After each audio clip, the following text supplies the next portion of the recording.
이수교회를 섬기고 있는 김양홍 장로입니다.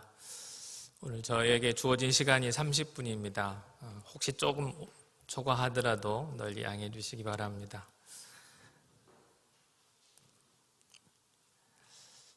차별금지법 하니까 법 명칭으로는 저희들이 반대를 하면 안 되는 것으로 생각되어집니다. 차별을 반대한다는데 왜 저희가 반대를 해야 될까요? 그렇잖아요. 차별을 금지하는 건데, 차별하지 말자는 건데, 근데 이 법 명칭을 동성애 조장법이라고 표현을 하면 반대를 하실 텐데, 차별금지법 또는 평등법 이렇게 하다 보니까 이제 왜 장로들이 또 교회 성도들이 교회가 반대를 하는지 조금 의아심을 갖는 것 같습니다. 차별금지 법안에 대해서 발의 경과하고 그 다음에 제가 살펴볼 법이 21대 국회 때 발의된 장혜영 의원 등 10분의 국회의원이 발의한 차별금지 법안에 대해서 좀 살펴보고, 그리고 주어진 시간이 짧기 때문에 사례를 통해서 한번 같이 고민해보는 시간을 갖도록 하겠습니다. 차별금지 법안 발의 경과입니다. 17대 국회 때 노무현 정부 시절입니다. 그때 정부에서 발의가 됐습니다. 차별금지 법안이 발의가 됐는데 그 이후에 이제 노회찬 의원 등의 차별금지 법안 이게 다 임기 만료로 종료가 됐습니다. 그 이후에 18대도 발의가 됐고 19대도 발의가 됐고 근데 20대만 발의가 안 됐습니다. 그리고 이제 이번 21대 때 장혜영 의원이 발의한 2020년 6월 29일 날 이제 발의가 됐는데 그 이후에도 이상민 의원, 박주민 의원이 발의한 평등에 관한 법률안, 그리고 권인숙 의원이 발의한 평등 및 차별 금지에 관한 법률안, 이렇게 4가지 차별금지법이 발의가 됐습니다. 내용을 보면 근데 대동소이합니다. 왜 그렇게 별로 차이가 없는데 이렇게 발의를 하는지는 모르겠습니다만은 그래서 맨 처음 발의된 이 장혜영 의원의 그 법안을 주로 검토를 했습니다. 그래서 차별금지 법안이라고 돼 있는데 그걸 법안으로 이렇게 약칭을 하겠습니다. 그래서 제가 강의할 때 이 법안이라고 하는 것은 장혜영 의원의 차별금지법입니다. 그 다음에 이제 비교해서 살펴볼 게 이제 국가인권위원회가 정부가 발의한 거나 다름없죠. 2020년 7월 1일 국회에 평등 및 차별 금지에 관한 법률 제정하라고 입법 공고한 게 있습니다. 그게 이제 평등법 시안인데요. 이걸 평등법 시안 이렇게 호칭을 하면서 설명을 드리도록 하겠습니다. 법안의 주요 내용입니다. 차별금지법은 이제 기본적으로 차별금지에 관한 기본법이자 우리 국가위원회법에 보면 차별금지 내용들이 있거든요. 근데 국가위원회법보다 어떻게 보면 특별법의 성격을 가지고 있습니다. 그래서 국가위원회법에서 차별금지 사유로 들고 있는 게 19가지가 있는데요.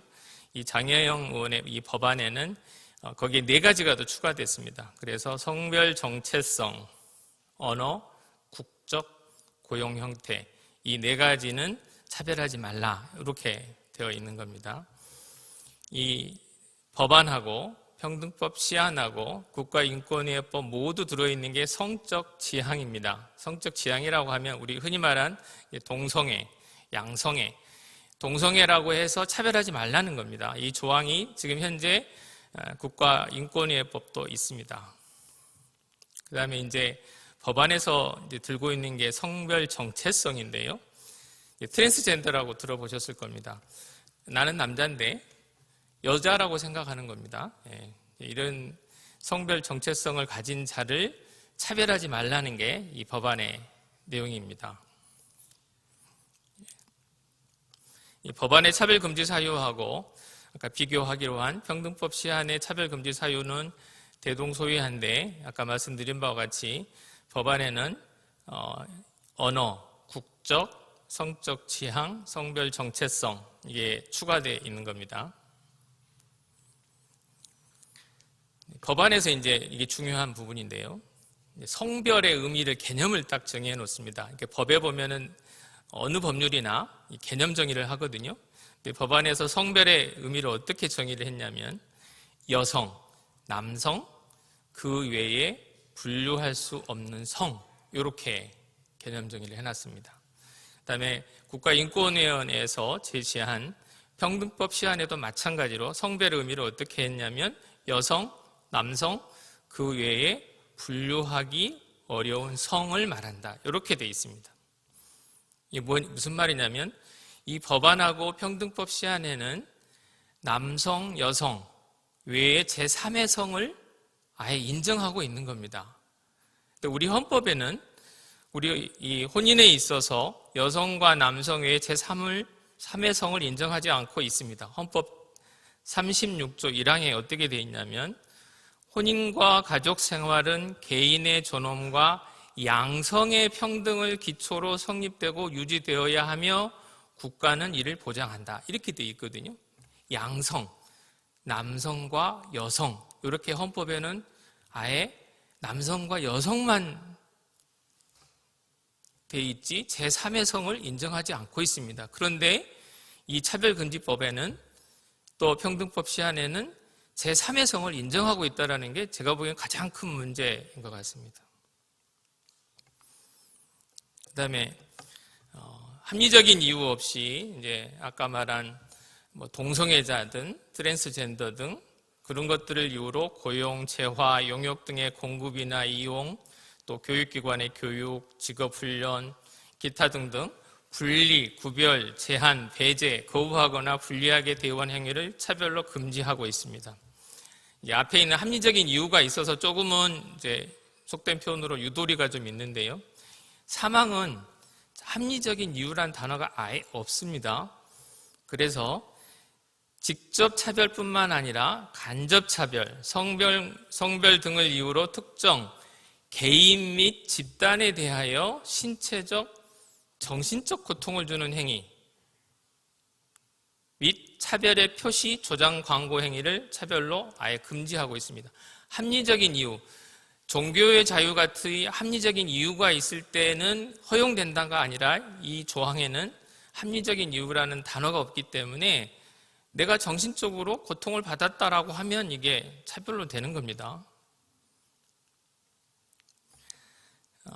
아까 말씀드렸듯이 이 차별금지법이 사실상 차별의 금지에 관한 어떻게 보면 일종의 헌법의 역할을 하는데 정부는 차별 시정 기본계획을 5년마다 수립하도록 그렇게 하고 있고 영역별 차별금지 유형을 구체화해서 적시하고 있습니다.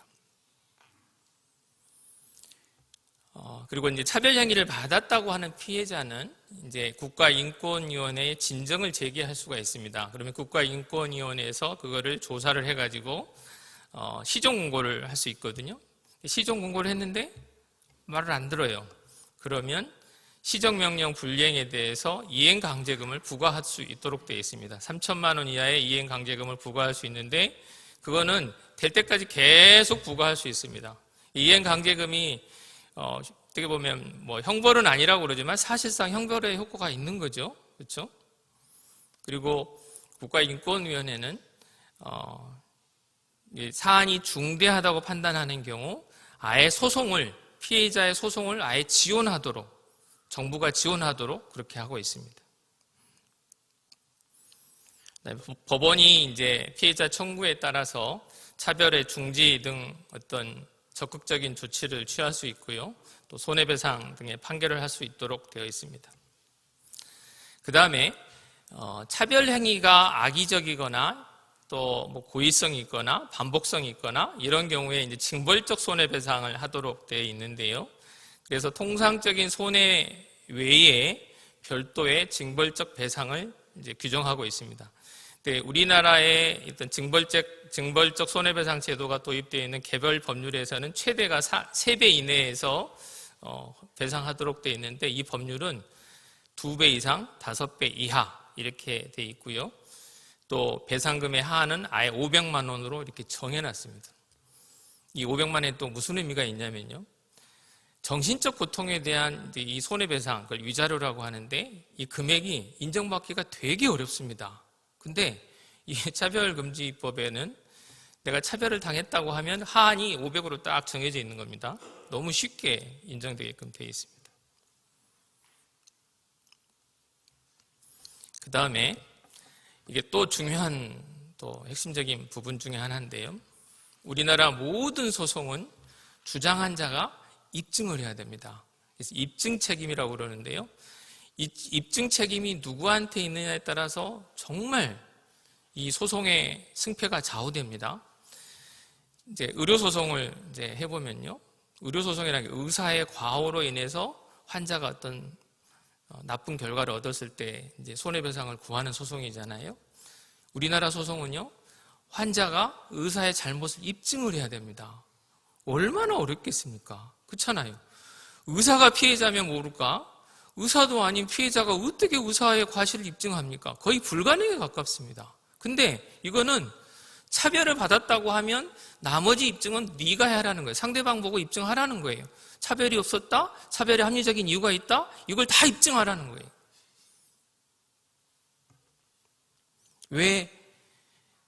왜 동성애자하고 트랜스젠더한테는 그렇게 어마어마한 혜택을 줘야 되는지는 저는 이해를 할 수 없습니다.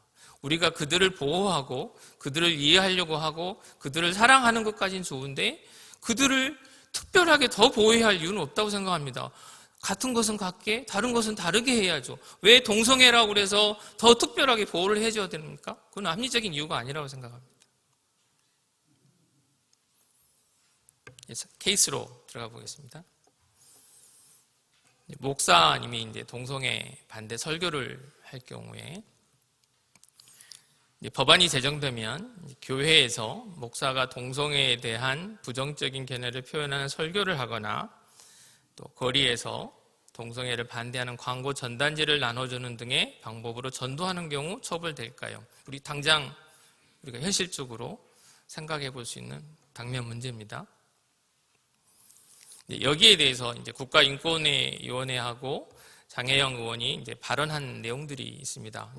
국가인권위원회 보도자료에 의하면은 이 평등법 시안에는 고용, 재화, 영역 등의 일부 영역에 적용되고 설교나 전도 그 자체는 평등법 시안 적용을 받지 않는다. 그리고 평등법 시안은 차별 행위에 대한 형사처벌을 규정을 두고 있지 않다. 다만 차별이 발생하면 국가인권위원회가 시정할 것을 공고할 수 있고 법원은 임시조치나 명령이나 손해배상 책임을 부과하는 판결을 할 수 있을 뿐이다. 즉 국가인권위원회는 교회 안에서 목사님이 동성애 반대 설교를 하는 것은 종교의 자유의 영역에 해당되기 때문에 이거는 적용되지 않는다. 이렇게 공식적인 발표를 했습니다. 또 장혜영 의원도 같은 취지로 종교단체나 기관 안에서 이루어지는 경우 종교적인 신앙에 대한 설교는 종교의 자유의 영역이지 차별이라고 생각하지 않는다. 이제 의원이 그렇게 얘기를 했습니다. 근데 문제는요, 국가인권위원회가 이거에 대한 최종 판단 권한이 있는 게 아니고 결국은 법원이 판단하는 겁니다. 물론 이런 것들이 유리하게 해석되어질 수는 있겠지만 그거로 인해서 바로 목사님이 강단에서 동성애 또 트랜스젠더에 대해서 부정적인 설교를 한다 하더라도 아무 문제가 없다라고 단정할 수가 없다라는 점이죠. 법안 아까 3조 1호 제가 처음에 이제 읽어드렸던 부분인데 거기에는 합리적인 이유 없이 이렇게 돼 있습니다. 그래서 합리적인 이유, 종교상의 이유로, 종교의 자유로 그렇게 교회에도 시설입니다. 이용 시 차별을 받지 않도록 되어 있는데 교회에서 목사가 동성애 반대 설교를 하는 것은 종교의 자유의 영역이고 이는 차별의 합리적인 이유가 있기 때문에 법 위반이 아니라고 저도 해석이 되어집니다. 제가 이제 선결교단 자문 변호사로 하고 있기 때문에 교단을 상대로 소송이 들어오는 걸 되게 제가 많이 수행을 하고 있는데 우리 사법부는 종교의 자유의 영역에 해당되는 것들에 대해서는 되게 소극적으로 판단합니다. 종교단체 내부의 결정이니까 종교의 자유의 영역에 해당되기 때문에 소극적으로 판단하고 있긴 합니다. 그래서 이것도 합리적인 이유가 있는 거기 때문에 목사님이 강단에서 동성애에 대해서 부정적으로 설교하더라도 저는 법 위반이 아니다라고 판단할 여지는 많다고 보여지긴 합니다. 그런데 아까 제가 처음에 말씀드렸듯이 이 사호가 문제예요. 시설에서 이 동성애 등을 이유로 정신적 고통을 주어서 인간의 존엄성을 침해한 경우에는 합리적인 이유와 무관하게 차별로 보고 있거든요. 그래서 동성애자가 목사님의 동성애 반대 설교로 정신적 고통을 받았다고 주장하면 합리적인 이유가 설명이 안 돼 있으니까, 아예 요건이 안 돼 있기 때문에 그렇게 주장하면 나 저 설교로 인해서 정신적 고통 받았어요 라고 하면 법 위반이 될 수 있다라는 거죠. 그리고 아까 말씀드린 것처럼 국가인권위가 설령 아니라고 판단할지라도 법원에 가면 달리 판단할 수 있는 겁니다. 그 다음에 이제 법안이나 이제 평등법 시한에는 교회 내에서 아까 말씀드린 바와 같이 동성애 반대 설교를 하는 경우에 형사처벌하는 규정은 없습니다. 근데 이제 아까 말씀드린 것처럼 나는 그 설교로 인해서 고통을 받았다라고 이제 국가인권위에 진정을 넣었어요. 국가인권위에서 이제 시정하라고 이렇게 할 수도 있습니다. 뭐 안 할 수도 있겠지만 할 수도 있습니다. 계속 부과할 수도 있고요. 이행강제금을. 그 다음에 아까 말씀 징벌적 손해배상 제도로 인해서 최저 500만 원 또 손해액의 2배 이상의 5배 이하의 손해배상을 물릴 수도 있습니다. 그래서 의도적으로 동성애자들이 목사님 설교를 듣고 그로 인해서 내가 고통을 받았다라고 소송을 제기하고 한 번 하고 또 하고 또 하고 결국 간통죄도 마찬가지잖아요. 계속 합헌하다가 유언 나버렸잖아요. 이게 어찌 될지 모릅니다. 어디로 튈지 모릅니다. 이 법이. 그 다음에 이제 법안에서는 이제 아까 동성애자라는 이유로 트랜스젠더라는 이유로 이런 정보통신 서비스 또 신문, 방송 여러 가지 방송 콘텐츠 제공자는 그걸 이유로 인해서 제작, 공급, 이용에 있어서 차별을 하지 않도록 그렇게 하고 있습니다. 그래서 개인이나 기독교 방송국이 교회나 방송국에서 목사님이 동성애 반대 설교한 영상을 유튜브나 페이스북 이렇게 SNS에 전파하는 것은 법안 위반으로 볼 수가 있습니다. 그 다음에 법안은 합리적 이유 없이 성별 등을 이유로 특정 개인이나 집단에 대하여 불리한 대우를 표시하거나 조장하는 광고 행위를 금지하고 있기 때문에 교회 성도님들이 거리에서 동성애를 반대하는 전단지를 나눠주는 행위는 일종의 이런 자유의 종교의 자유의 영역으로서 합리적인 차별의 이유가 있다고 저는 보여지긴 합니다. 그런데요, 이제 이들도 조직이 있고 단체이다 보니까 그 동성애 지지 단체에서 그런 전단지 나눠주는 행위를 하는 성도들을 상대로 국가인권위에 진정을 하거나 또 정신적 고통을 받았다고 해서 민사소송을 제기하는 경우에 그런 전도 행위는 위축될 수밖에 없을 것입니다. 그 다음에 이제 또 가장 큰 문제점이 이제 이 부분이라고 저는 생각을 하는데요. 나중에 좀 살펴보겠습니다만은 우리 기독교 모든 교단은 동성애자나 동성애 옹호자를 치리하도록 그렇게 되어 있는데 만약 우리 교단 헌법과 징계 규정에 따라서 그들을 치리하면 어떻게 될까요? 이 법안에는 어떻게 되어 있냐면 차별을 받았다고 주장하는 자, 그 관계자가 법안에서 정한 구제 절차의 준비, 진행 과정에서 진정, 소제기, 자료 등을 제출하였다는 이유로 징계를 한 경우에 그 조치는 무효다 이렇게 되어 있습니다. 동성애자에 대해서 치리하는 거 무효라는 겁니다. 그리고 불이익 조치 금지에 해당되어서 형사처벌 대상도 될 수 있는 겁니다. 두 번째 사례를 보도록 하겠습니다. 첫 번째 질문인데요. 신학교는 동성애자 등 성경에 반하는 자의 입학을 불허할 수 있을까요? 한번 생각 같이 해주시면 좋겠습니다. 그 다음에 신학교에서 동성애 반대 교육을 할 수 있을까요? 세 번째, 신학교에서 학부 과정에서 신학과를 졸업한 자인데 동성애자라는 이유로 지방회에서 우리 전도사 승인하지 않습니까? 전도사 승인하지 않을 수 있을까요? 네 번째, 교단에서 동성애자인 전도사가 교단 헌법상 목사 안수 자격을 갖추었는데 동성애자라는 이유로 안수를 거절할 수 있을까요? 이 각각에 대해서 한번 생각해 보시기 바랍니다. 첫 번째요. 신학교는 동성애자 등 성경에 반하는 자의 입학을 불허할 수 있을까요? 법안이 통과되면 불허할 수 없습니다. 법안에 어떻게 되어 있냐면요. 교육기관의 장은 성별 등 동성애 등을 이유로 교육기관의 지원, 입학, 편입을 제한, 금지하거나 교육활동에 대한 지원을 달리하거나 불리하게 하여서는 아니 된다 이렇게 되어 있습니다. 그래서 교육기관은 여기 있는 것처럼 어린이집, 초등학교, 중학교, 고등학교, 대학교, 신학교, 심지어 평생 교육기관까지도 다 해당되는 겁니다. 그래서 동성애자라는 이유로, 트랜스젠더라는 이유로 입학을 불허하면 안 되게 되어 있습니다. 두 번째, 신학교에서 동성애 반대 교육을 할 수 있을까요? 할 수 없다라고 저는 봅니다. 여기 보면은 법안의 32조에 보면 성별 등을 이유로, 동성애 등을 이유로 특정 개인이나 집단에 대한 혐오나 편견을 교육 내용으로 편성하거나 이를 교육하는 행위, 할 수 없다고 되어 있지 않습니까? 할 수 없다고 봅니다. 세 번째요. 신학교에서 학부 과정에서 신학과를 졸업한 신학교 입학이 허락되고 졸업을 했을 거 아닙니까? 그럼 동성애자라는 이유로 지방에서 전도사 승인을 하지 않을 수 있을까요? 전도사 승인해야 됩니다. 법안에서 보면 자격증 취득에 있어 해당 자격과 무관한 성별 등 동성애 등을 설정하는 행위, 이거 금지하고 있는 겁니다. 우리 교단 헌법에 보면 전도사 자격에 대해서 특별한 크게 제한이 없습니다. 건강하고 부채가 없고 이혼한 사실이 없는 자 외에 아예 특별한 제한이 없거든요. 전도사 승인해줘야 됩니다. 제한이 없으니까.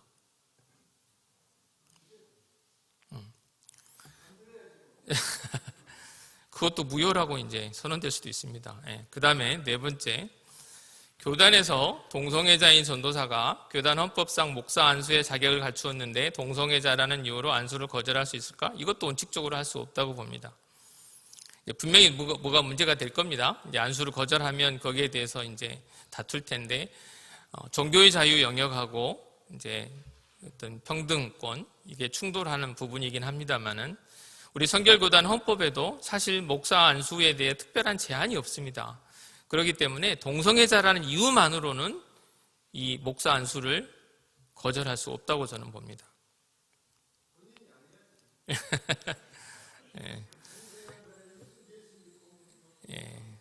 자, 그 법안의 문제점을 이제 한 7가지로 방금 설명드린 사례에서 설명드린 바와 같이 이제 좀 정리를 하면요. 첫 번째, 법안은 하나님의 창조 질서에 위배됩니다. 왜? 제3의 성을 인정하고 있지 않습니까? 하나님은 분명히 남자와 여자를 창조하셨다고 그랬지, 남자와 여자 트랜스젠더를 창조했다고 하지 않고 있거든요. 그 다음에 법안은 종교의 자유를 침해합니다. 그 다음에 법안은 표현의 자유, 양심의 자유, 학문의 자유를 침해하고, 그리고 우리 헌법은 여성, 남성 외에 제3의 성을 인정하지 않는데 여긴 제3의 성을 아예 대놓고 인정하고 있습니다.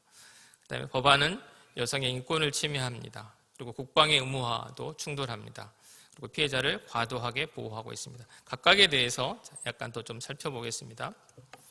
아까 말씀드린 바와 같이 이 법안 평등법 시한은 여성과 남성으로 분류할 수 없는 제3의 성을 아예 명시적으로 규정해서 동성애나 양성애는 물론 동성 간의 혼인도 허용할 수 있다라는 태세입니다.